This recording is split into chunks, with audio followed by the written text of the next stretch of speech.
শুভ সকাল আমার প্রিয় পরিবার, কেমন আছো সবাই? আশা করি তোমরা সবাই ভালো আছো। আর তোমাদের ভালোবাসা আর ভগবানের আশীর্বাদে কিন্তু আমিও ভালো আছি। আসামের এই ছোট্ট গ্রাম থেকে বলছি আমি তানিষ্কা। আমার দৈনন্দিন জীবনের কিছুটা অংশ তোমাদের সাথে শেয়ার করি।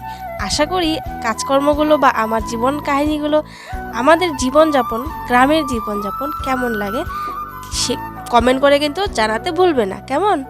তো ঘুম থেকে সকালবেলায় উঠে প্রতিদিন কিন্তু এক ধরনের কাজই হয়।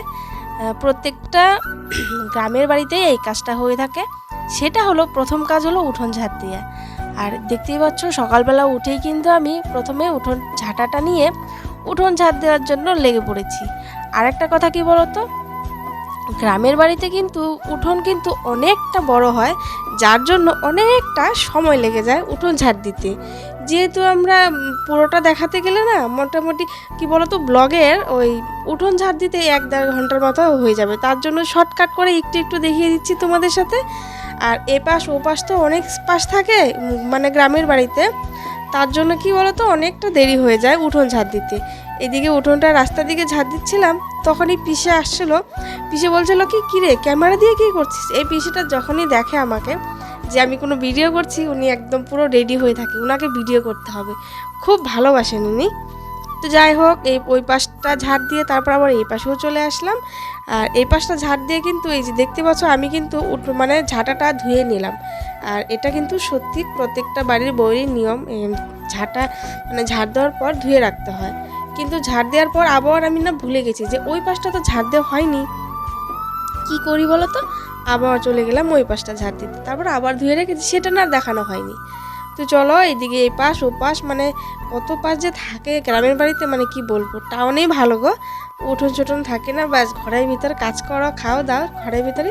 কিন্তু কি বলো তো, আমাদের গ্রামের মধ্যে এই রকমের হাওয়া বাতাস পেয়ে জীবনযাপনটা সত্যি খুব মনোময়, খুব শান্তির একটা থাকে। চারপাশে খোলা থাকে, খোলা আকাশের নিচে, মানে দম বন্ধ হয় না। আমার তো ভালো লাগে, আমি গ্রামের, কিন্তু আমি খুব গর্বিত যে আমি গ্রামের। আমি আমাদের গ্রামকে খুবই ভালোবাসি। আর গ্রাম এখানে হোক আর যেখানে হোক, গ্রাম জায়গাটাই আমার খুব প্রিয় প্রথম আগের থেকেই। আর টাউন সাইডটা আমার আগে থেকে অতটা ভালো লাগে না। আর তোমরা যারা যারা টাউনে থাকো, আমার কথা মানে ইসে করে কিছু মনে করো না, কারণ ছোটোবেলার থেকেই গ্রামে বড় হয়েছি, তো গ্রামেরই সব কিছুর মধ্যে মিশে গেছে। তার জন্যই কি করবার বলো, ওইদিকে উঠোন চুটন ঝাড় দিয়ে কিন্তু আমি এই যে ঘরে চলে আসলাম। আস্তে আস্তে দেখতে পেলে মিষ্টও ঘুম থেকে উঠে পড়েছে।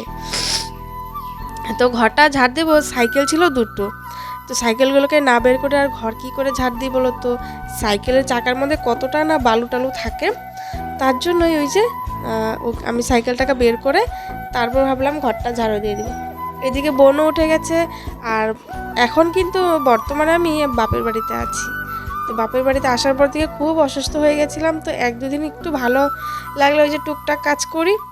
আর এদিকে বোন বাসন টাসন ধুয়ে বারিন্দায় মেলে দিচ্ছে। আগে না একটা চাং ছিল আমাদের বাড়িতে, ওই কলপাড়েই ছিল চাংটা, কিন্তু কারণবশত চাংটা এখন নেই, তার জন্য ওই বাসন মেলার জন্য না ওই বারান্দায় মেলে দেয়। এদিকে আমি ঘরে আসলাম, ঘরে এসে উঠোন চুটন ঘরটা ঝাড় দেওয়া হয়ে তা বললাম বাসি বিছানাটাকে তুলিনি।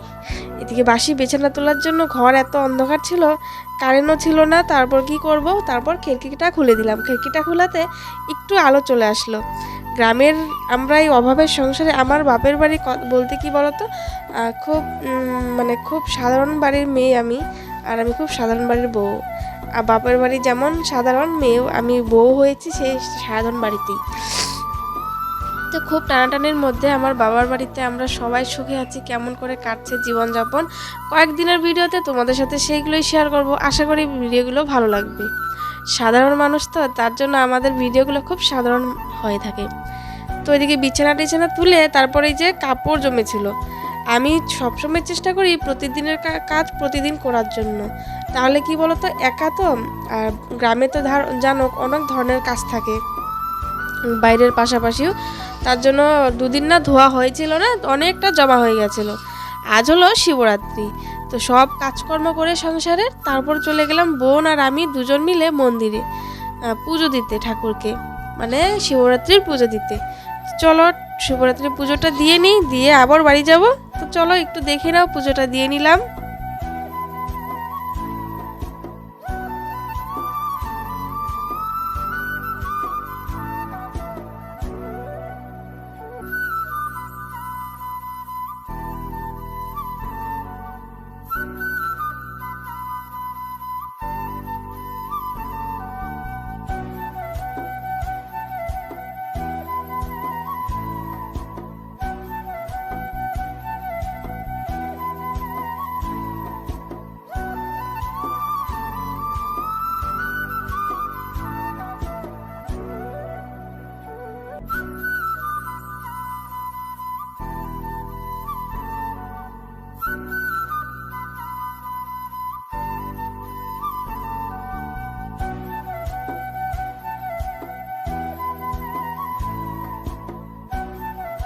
এদিকে পুজো টুজো দিয়ে ফল প্রসাদ খেয়ে উপোসটা ভেঙে নিয়েছি। উপোসটা ভেঙে তারপরে এই যে চা বানিয়ে নিলাম। তো এই যে চা খাবো এখন।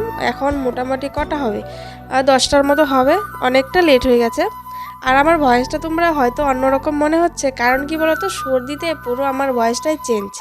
তার জন্য যে বোন চাটা বানিয়ে এনে দিল বিস্কুট দিয়ে। তো যে এখন বিস্কুট দিয়ে চা খাচ্ছি। তো চলো একটু শান্তি মতো চা দিয়ে বিস্কুট খাই। আগে না আমি চাই খেতাম না, কিন্তু কি বলতো, বিয়ের পর থেকে এমন অভ্যাস হয়েছে চা না খেলে ভালোই লাগে না। কয়েকটা কাপড় ভিজেছিলাম না সকালবেলা, সেই কাপড়গুলোকে মানে ধুয়ে টুয়ে ওই যে পিছন দিকে নিয়ে গেলাম।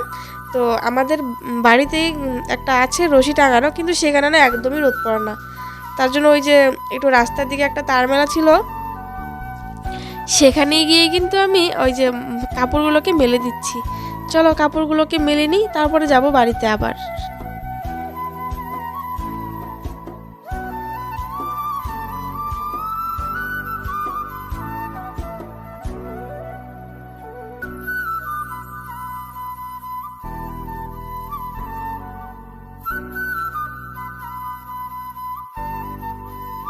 বাবলি দিদিভাই অনেকদিন ধরে বলছিল মিষ্টকে কানের সুতাটা খুলে একটা নিমকার খড়ি লাগিয়ে দিতে।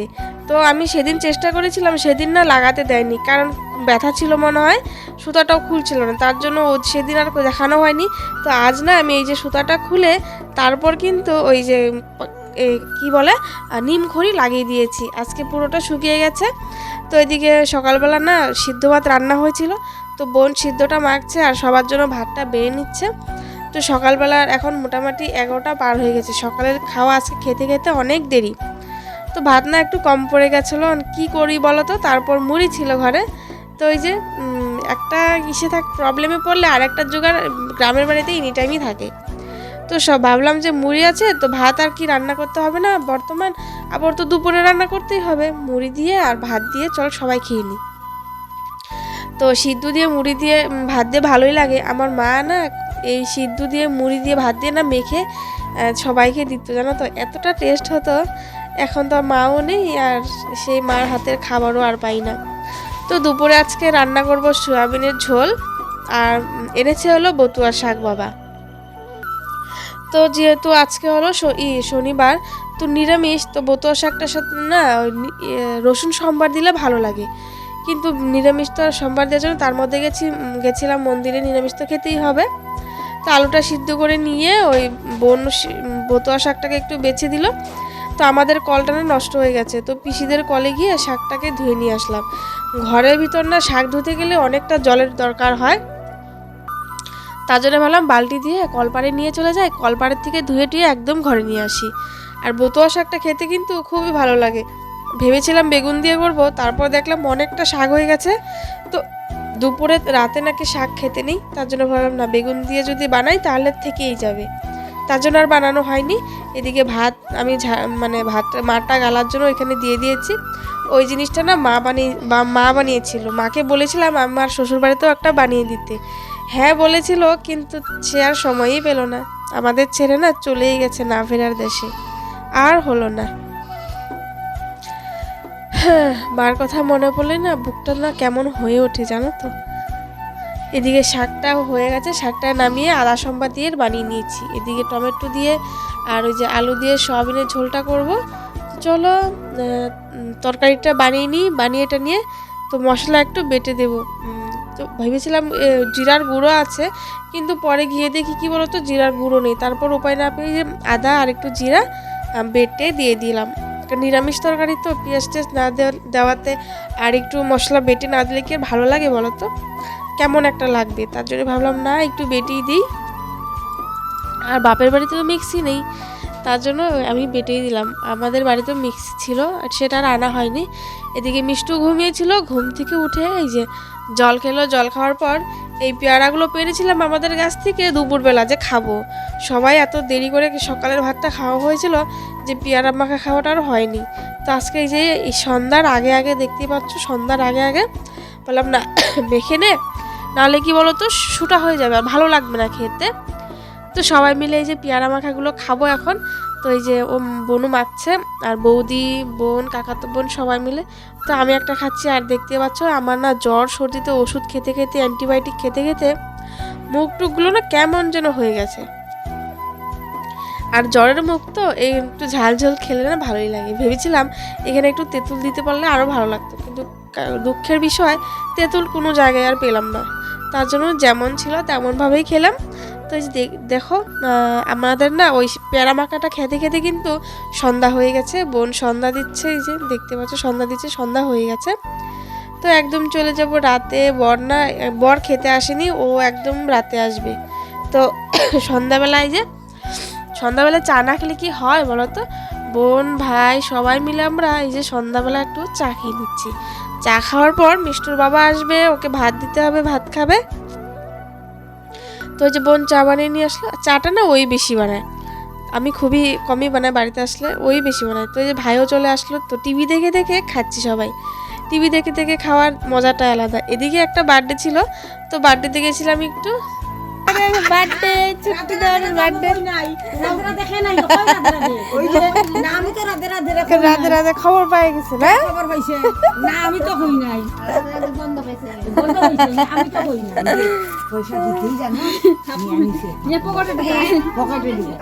তো বার্থডে থেকে চলে আসলাম বাড়িতে। মিষ্টির বাবা বার্থডেতে যায়নি, খুব কম মানুষই ডেকেছিল, তবু বলেছিল ওকে যেতে, তো না যায়নি। তো আমি আর মিষ্টু গিয়ে আসলাম, ও বাড়িতে আসলো বাজার থেকে। তো ওকে এই যে ভাতটা দিয়ে দিলাম। তো আমার আজকে ব্লগটা তোমাদের কেমন লাগলো কমেন্ট করে নিশ্চয়ই জানাবে।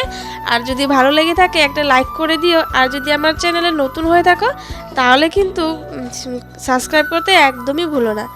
তো চলো আজকের জন্য বাই বাই, টাটা। সবাই ভালো থেকো, সুস্থ থেকো, গুড নাইট, শুভরাত্রি। সবাই ভালো থেকো। বরকে যেন কি বলছিলাম কিন্তু মনে ছিল না।